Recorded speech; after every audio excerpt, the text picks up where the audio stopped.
খতিবুল উম্মাহ মাশাআল্লাহ। আল্লামা হাফিজুর রহমান।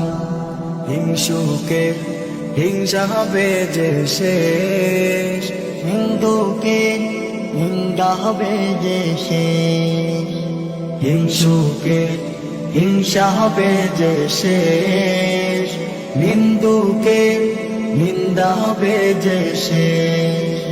সব শেষে তুমি সেরা, সব শেষে তুমি সেরা, আল্লামা হাফিজুর রহমান। রাজনীতিটা যতটা না তাত্ত্বিক, তার চেয়ে অনেক বেশি একটা প্র্যাকটিক্যাল সাবজেক্ট। এটাকে প্র্যাকটিস করতে হবে, এটাকে বাস্তব অনুশীলন করতে হবে। এটা আমি মনে করি আমাদের অনেকের মধ্যে এই ব্যাপারে খামখেয়ালি আছে। মনে করে রাজনীতি একটা জিনিস ফালতু লোকদের কাজ।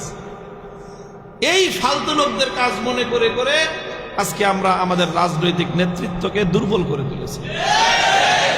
ফালতু লোকের কাজ রাজনৈতিক নেতৃত্ব না। দুনিয়াতে সবচেয়ে তীক্ষ্ণ মেধার কাজ রাজনীতি করা।